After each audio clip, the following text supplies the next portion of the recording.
बीच late revenues take की यानी कि इक्सिगो, ये उस नाम से ज़्यादा प्रसिद्ध है, जो कंपनी ओटीए प्लेटफॉर्म लेकर आई है। FY24 का Q4 का जो रिजल्ट है वो आ चुका है। अब मैं वो नंबर्स आपके लिए पढ़ देती हूँ। ये Q4 के नंबर्स हैं माइंड यू, और इन्होंने साथ ही FY24 का भी ओवरऑल परफॉर्मेंस दिया है। तो Q4 में रेवेन्यू फ्रॉम ऑपरेशंस 20% बढ़कर 165 करोड़ के आसपास आया। यहाँ पर मुनाफे में अच्छी खासी ग्रोथ है, लगभग 50% का इजाफा, 7 करोड़ का मुनाफा। कंपनी की इबिटा में 17.5% से ज़्यादा की ग्रोथ है। मार्जिन्स आप कह सकते हैं स्टेडी है, क्योंकि 20 बेसिस पॉइंट का ही कॉन्ट्रैक्शन देखने को मिला है। परफॉर्मेंस अच्छा है Q4 में। अब FY25 क्या लेकर आएगा और यहाँ से आगे की क्या तैयारी है, सब पर बातचीत करेंगे। मेरे साथ इस समय कंपनी के चेयरमैन और MD और फाउंडर आलोक बाजपेयी जुड़ रहे हैं। आलोक, कॉन्ग्रेचुलेशंस। एक तो आपसे लिस्टिंग के बाद बात नहीं हो पाई, तो कॉन्ग्रेचुलेशंस फॉर दैट। और ये आपकी पहली लिस्टेड एंटिटी के तौर पर नंबर्स आप लोगों ने पेश किए। परफॉर्मेंस एब्सोल्युटली अच्छा है, स्पेशली प्रॉफिटेबिलिटी और ग्रो ही करती दिखाई दे रही है। मुझे फटाफट से अगर बता सके, क्या वो की ड्राइवर्स हैं? क्या ये सीजनैलिटी का फायदा Q4 में मिला है? हर्षदा, शो पे हमें बुलाने के लिए शुक्रिया। सबसे पहले मैं ये बोलना चाहूँगा कि हमारी जो Q4 के नंबर्स हैं, उनमें दो फैक्टर हैं जिन्होंने कंट्रीब्यूट किया। पहला फैक्टर ये है कि देखिए, हमारी जो कहानी है वो ये है कि हमने पिछले 10 साल में नेक्स्ट बिलियन यूजर जिन्हें हम कहते हैं, या फिर जो हमारे टियर 2, 3, 4 छोटे शहरों से जो ट्रैवल बुक करने आ रहे हैं, भले ही वो ट्रेन बस से हो, या हाल में एयरपोर्ट्स भी खुल गए हैं छोटे शहरों में जहाँ पे ग्रोथ आ रही है। तो इन तीनों ही वर्टिकल में हमें इस बात का फायदा मिल रहा है कि हमारा पेनिट्रेशन यूजर लेवल पे काफी ज्यादा है। जैसे अगर आप पिछले साल की बात करें, 48 करोड़ हमारे पास एनुअल एक्टिव यूजर थे। महीने में भी हमारे पास लगभग 77 मिलियन या फिर 7.7 करोड़ ऑन एवरेज हमारे पास मंथली यूजर्स आ रहे थे। और इनको हमने मोनेटाइज बेटर किया है इस तरह से कि या तो हमने क्रॉस सेलिंग, अपसेलिंग इस यूजर बेस में फ्लाइट और बस बिजनेस की बढ़ाई है पिछले साल। अगर आप देखें, हमारा फ्लाइट बिजनेस 77% ग्रो किया है, पैसेंजर सेगमेंट लेवल पे 75% ग्रो किया है साल में, जीटीवी लेवल पे। और ये ग्रोथ सिर्फ इसलिए आई है क्योंकि हमने अपने यूजर बेस में अपनी एबिलिटी टू मोनेटाइज इंप्रूव करी है। दूसरी चीज, हमने ब्रांड और परफॉर्मेंस स्पेंड भी बढ़ाए हैं पिछले साल। कई सालों से इक्सिगो ने बहुत ज्यादा ब्रांड स्पेंड नहीं किया था, मतलब पहले 10 साल तो हमने ना के बराबर ब्रांड स्पेंड किया है अपनी कंपनी में। लेकिन पिछले 12 महीने में आप देखिए, हमने अपने ब्रांड स्पेंड्स को इंक्रीज करके और परफॉर्मेंस स्पेंड को इंक्रीज करके मार्केट शेयर गेन करने की रणनीति अपनाई है। फ्लाइट साइड पे, बस में भी हम मार्केट से थोड़ा फास्टर ही ग्रो करे हैं। ट्रेन की जहां तक बात करें तो हम पिछले कई सालों से डबल डिजिट ग्रोथ डिलीवर कर रहे थे वहां पे, और वो यहाँ बरकरार होती दिख रही है। तो एक्सेलरेशन जो फ्लाइट साइड में आया है, जबकि मार्केट सिर्फ सिंगल डिजिट % ग्रो किया है। और जो बस साइड में हमारे मार्जिन इंप्रूव हुए हैं, और हमारी वॉल्यूम्स भी अच्छी ग्रो करी है। इसका इसका रीजन है जो हमारा रिजल्ट आया है। क्योंकि ये एड स्पेंड्स डबल हुए हैं आलोक, क्या ये सिलसिला आगे भी बरकरार रहेगा?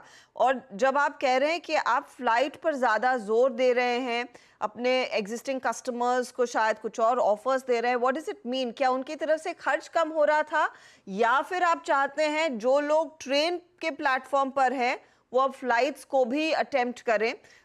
फिलॉसफी क्या है इस एड स्पेंड बढ़ाने की? या फिर आप क्योंकि IPO ला रहे थे तो इवेंचुअली वहां पर भी खर्च करना पड़ा था? तो मैं कहूंगा, जो आपने अभी बोला कि कई सारे ऐसे लोग हैं जो पहले ट्रेन लेते थे लेकिन उनकी या तो इनकम इंप्रूव हुई है, या फिर वो एयरपोर्ट खुल गया। अब अयोध्या का एग्जांपल लें, या आप दरभंगा का एग्जांपल लें, या फिर आप झारसुगुड़ा देखें, तो इन जगहों पे एयरपोर्ट था ही नहीं। तो अयोध्या में जब इस साल एयरपोर्ट खुला, हमने देखा कि हमारे कई सारे जो कस्टमर ट्रेन बस बुकिंग के लिए हमारे पास आते थे, उनमें से कुछ ने अयोध्या से फ्लाइट बुकिंग चालू करी, और उस राउट पे हमारा जो मार्केट शेयर निकल के आया वो हमारे नेशनल एवरेज से फार बेटर आया, क्योंकि हमारे पास वो यूजर पेनिट्रेशन ऑलरेडी था। इस तरह से पिछले साल कई जगहों पे छोटे शहरों में हमने देखा है कि हमने मार्केट शेयर गेन किया है उन एयरपोर्ट से।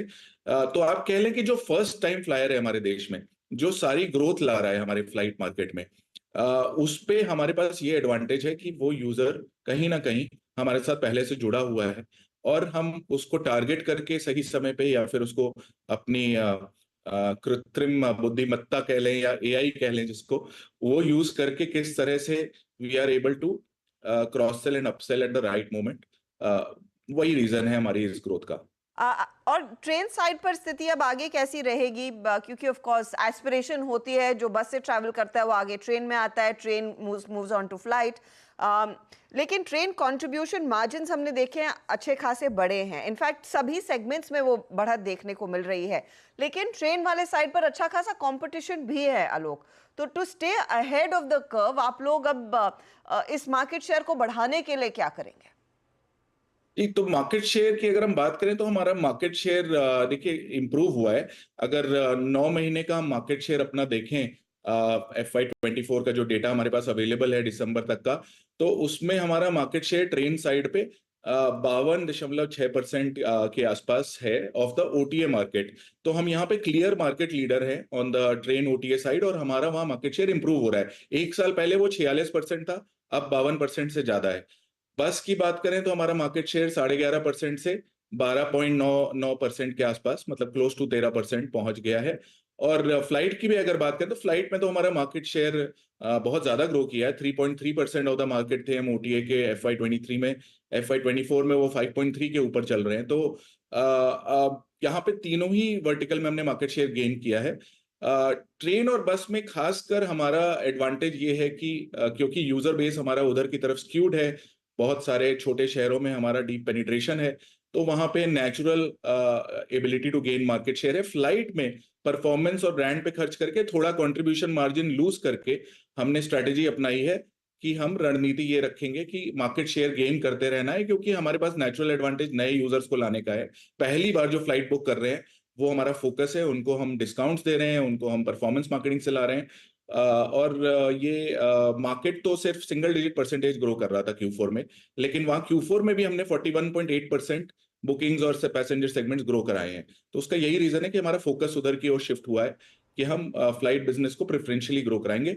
इसी में हमने फोन पे की भी पार्टनरशिप, अगर आप देखिए, हमने जी वी हैव जी। स्टार्टेड डिस्ट्रीब्यूटिंग ऑन फोन पे। फ्लाइट और बस में हमने वहां पे पार्टनर किया, ट्रेन में हम पहले से पार्टनर थे। अगेन वहां मार्केट शेयर गेन्स देखने को मिल रहे हैं हमें, हालांकि ये पार्टनरशिप जस्ट अभी लाई हुई है कुछ ही हफ्ते पहले, लेकिन यहाँ पे ऑलरेडी हमें नतीजे अच्छे आते दिख रहे हैं। ओके, जब आपने कहा कि आप कंट्रीब्यूशन मार्जिन थोड़ा सा कॉम्प्रोमाइज करेंगे फ्लाइट साइड पर, क्या ये ओवरऑल मार्जिन्स को भी फिर 9.5% के आसपास ही रखेगा, और is there scope to grow that margin further? देखिए, जो एब्सोल्यूट कंट्रीब्यूशन मार्जिन है हमारे बिजनेस में, वो हम चाहेंगे कि हर साल ग्रो करे। लेकिन कुछ वर्टिकल्स में जहां पे हमें अपॉर्चुनिटी दिख रही है, फ्लाइट ले लें, बस ले लें, जहां पे हमारा मार्केट शेयर अभी ग्रो कराने का बहुत सारा स्कोप है, वहां पे हम परसेंटेज लेवल पे सीएम में थोड़ा कॉम्प्रोमाइज करेंगे to pursue faster growth. But volumes हमारे अच्छे ग्रो कर रहे हैं, तो वॉल्यूम्स उसको कॉम्पनसेट करेंगे और ओवरऑल कंट्रीब्यूशन मार्जिन बढ़ते रहना चाहिए। बहुत बहुत शुक्रिया हमारे लिए समय निकालने के लिए।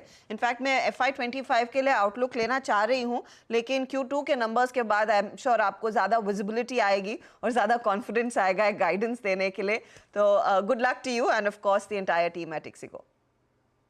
Thank you Arshad. तो लेट रेवेन्यूज टेक के नाम से ये कंपनी लिस्ट हुई है, इक्सिगो। एक्चुअली इसका नाम इक्सिगो ही रखना चाहिए, क्योंकि वैसे ही कस्टमर्स भी कनेक्ट करते हैं। स्टॉक लगभग 5.5% ऊपर है। लेंगे एक ब्रेक के बाद एक एक स्टॉक जोड़ सकते हैं आशीष और साथ ही अरुण, उनसे भी होगी बातचीत।